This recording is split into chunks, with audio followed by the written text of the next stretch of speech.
Welcome back again to the Imaginary Galleries. TJ, your host, continuing in this narcissist bag of tricks, covering some additional examples that Thomas Sheridan has provided us in his book, Puzzling People, The Labyrinth of the Psychopath. Sheridan calls the first one the devious creep at work. One of these creatures in your workplace lends you a music CD or a piece of equipment, and when you're done with it, you return it by placing it on this creature's desk while the creature's not there. The creature later approaches you requesting the return of the item. You tell this creature, I left that on your desk, to which this creature claims, "Oh, I didn't see it, and I can't find it either."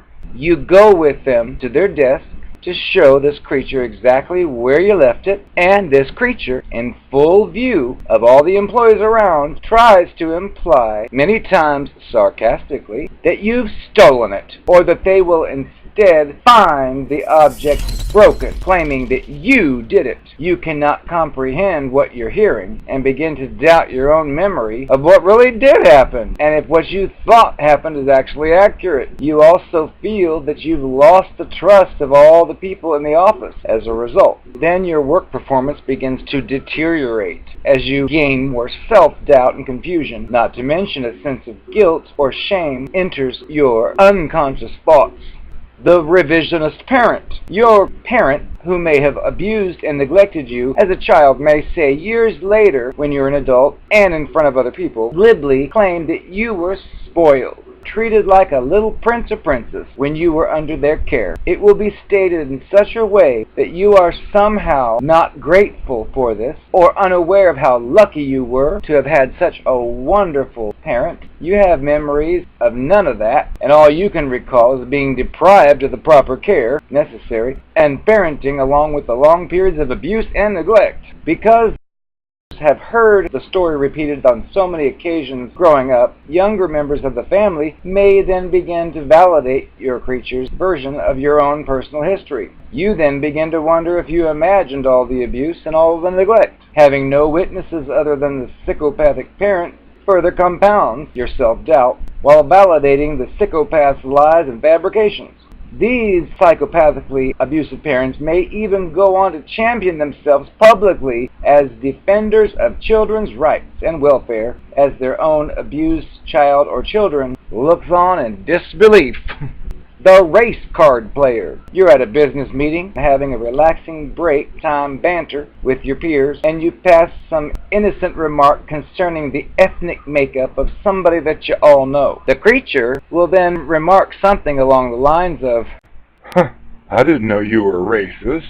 Even when it was obvious to all around you that there was nothing derogatory, racist, or offensive about your comment, the creature has planted an evil seed by accusing you of stereotyping someone racially. You fear that this may cost you your job, or at the very least your reputation among your peers, even though the other employees that were with you know that you're not racist. Will this story be reported to HR? You can't believe the accusation made about you in front of your peers by this creature. You become so taken aback by this creature's outrageous comment, it keeps you awake at night, leading to a poor night's sleep and decreased performance the next day on the job. You also feel like your status and dignity have been compromised by this creature who accused you of being a racist. Worse still, you start to feel disturbed in the presence of this creature who made that remark, as if your energy has been sapped out by just being around it. You feel as if this creature is merely keeping a dark secret about your personality from which they can unleash to management at any time, destroying your reputation and all your livelihood. This nagging sensation constantly plays like a tape loop within your brain and affects you deeply. Your problem-solving abilities on the job deteriorate because you can't concentrate,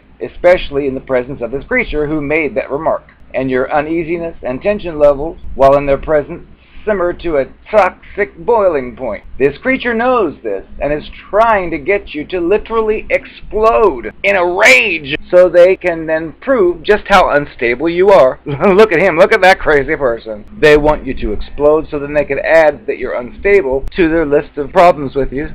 Oh, he's racist and unstable.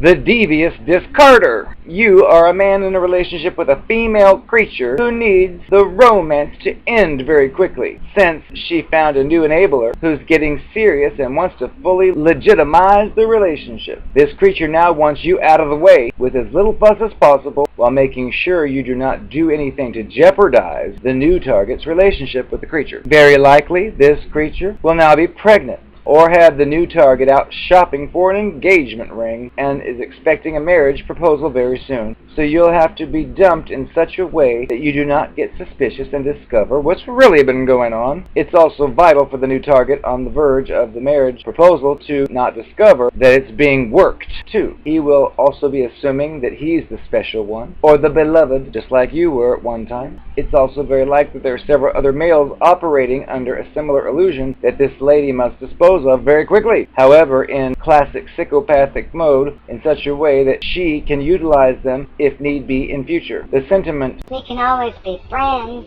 being the potential conduit back to these men should they be needed again. The female creature will then use phrases like, "That golden rope between us will never be severed."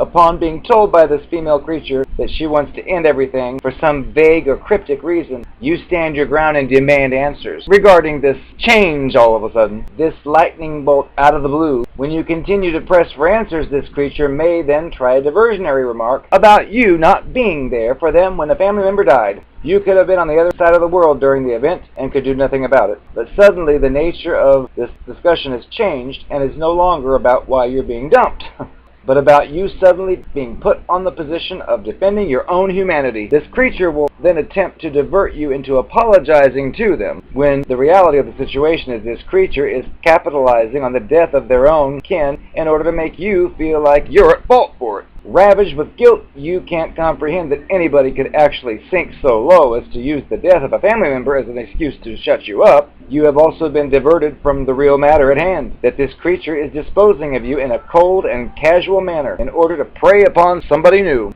Even after the female creature has dumped you, it will often show their true colors by suddenly wanting you once more, particularly if something happens in the interim to make you more of a catch. The female creature will suddenly be back to the old wonderful persona they used to work you and make comments like, "You are the only one I ever really loved." Our classic technique, usually taking place while some other poor dummy's out shopping for that engagement ring. The caring predator. His example states that you are an elderly person and you're under the care of one of these creatures who entered your life as either a home care agency worker, a friend, or some kind of distant relative. This creature convinces you that they could take better care of you if they moved into your spare bedroom. At first, this seems comforting and secure. Fun! Even. But then things slowly start to unfold in a negative manner. Your routine is changed, then changes again, then changes constantly. You're at a loss as to why this confusion is suddenly the order of the day. You go to bed when it's daylight, being told that it's late. Furniture is moved around in the rooms while you're asleep.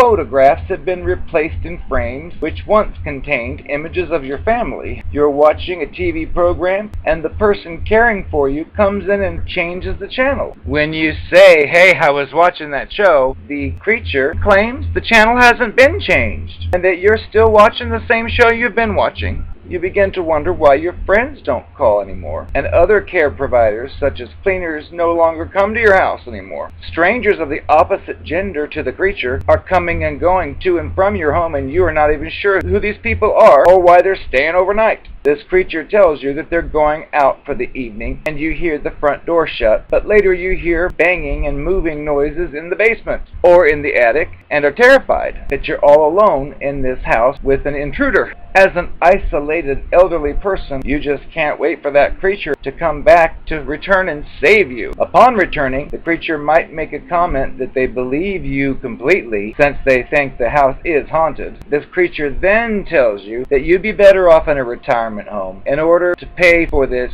you must sign over your home and savings to this creature, who will arrange it all for you. That can happen too with a cancer patient and predator. They probably look at that cancer patient as if, ooh, it's going to expire soon. Ooh, I'll get in good with it and tell it I love it and get my name on everything and then run off and laugh all the way to the bank.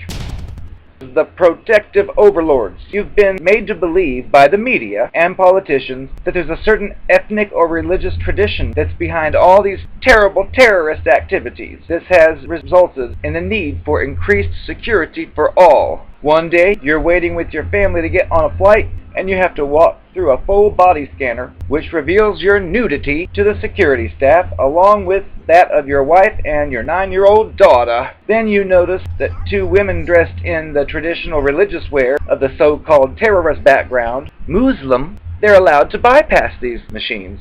You can't understand what's going on. The politicians are treating you and your family like you're the terrorists. Yet the ones who they tell you are most likely to be terrorists are excluded from those demeaning and invasive security requirements, Las Vegas. Your psychology has been so shattered, broken, filled with fear, confused, and bewildered that eventually you'll succumb to all kinds of social and personal restrictions, ultimately believing that your family and yourself are the real potential terrorists, and you need to be protected from yourselves. The innocent members of the so-called terrorist profile group are further subjected to media and political stigma and bigotry by the same politicians and pundits who defend their right to not pass through the naked body scanners. It makes no sense on any level because it's not meant to make any sense. It is gaslighting inflicted on all of society by a psychopathic government and media. Woo. Psychopaths will not flinch from gaslighting their victim in order to get what they want. Your absolute psychological, sexual, emotional, and financial submission to it.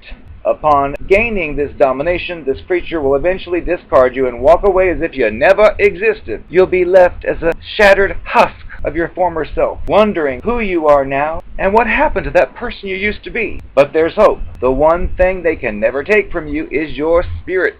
That's not for negotiation, even if this creature made you think it was at the time.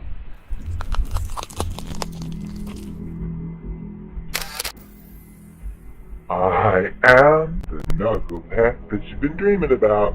You're never gonna get rid of me. I'm always going to find you. I got a few more confessions for you. I happen to have watched the video TJ did about gaslighting. I'm supposed to tell you about when I did it to you, and yes, I did. I know, when I was fooling around and not coming home. I'd never done that before in the first several months of our relationship. You knew something was up, but I just couldn't dare tell you, because as long as I don't tell you, then the power is all mine. Doesn't matter if I'm telling the truth or not. That's not the issue. The issue is, I'm not going to admit to anything. That way, you can't take the conversation any further, like asking me what we're going to do now that I found someone new. Well, I was denying I found somebody new. Of course, until time to go. But you didn't need to know any of that. So maybe next time when you're involved with one of us, you'll know better and just leave when you suspect us and catch us. Because I was going to keep you going forever, because I knew you liked something about my pussy willow. You just didn't want to see me go. So I gave you false little carrots I dangled, hoping it would keep you interested just in case the new one didn't work. That way I'd always have you as a backup. I'm a business person. I have to think about myself. That's the first and foremost thing in my life. You need to be a little more positive. Please. What do you want me to do? Give a good gaslighting. TJ wants me to give you an example of how I gaslighted you. Knock yourself out, Shay. Thanks a lot. Remember when we were out together at that dinner, at that fancy restaurant, and that handsome young man kept looking my direction, and you actually caught me once winking at him? And I told you, oh, a fly must have gone in my face or something. Gaslighting. You were insistent that I was looking at this guy. I was, but at the time I couldn't let you know that. So I gaslit you, or gaslighted you, however the word is. What's the right terminology? TJ, what's the right terminology? You use gaslighting on them. Whatever. I used gaslighting on you, because you were dead set right. You knew what I was doing, and I was doing it. Part of my thrill is to not admit to it. I just acted like you were crazy, and you're imagining things, and you need to get that checked out. And I gaslit you, and you started to think that you were losing your mind because I started hiding little things of yours just to make you think that you lost them. I said, oh, you sure are forgetful. See, I told you. Don't be blaming me for your forgetfulness. I'm not the problem. Well, honey, obviously I was. But at the time, you weren't privileged to know. I got this feeling inside my bones.